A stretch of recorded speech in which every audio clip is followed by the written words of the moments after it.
Hi! In front of me is Samsung Galaxy A24 and today I would like to show you how you can rename it.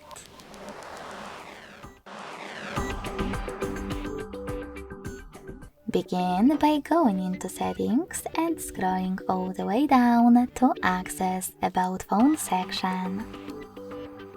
Now click on Edit under current device name and type in wherever you wish to. In my case, pumpkin.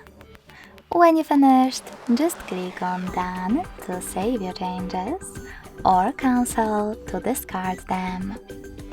I will go with Done though, so when I tap, as you can see, name of my device has changed.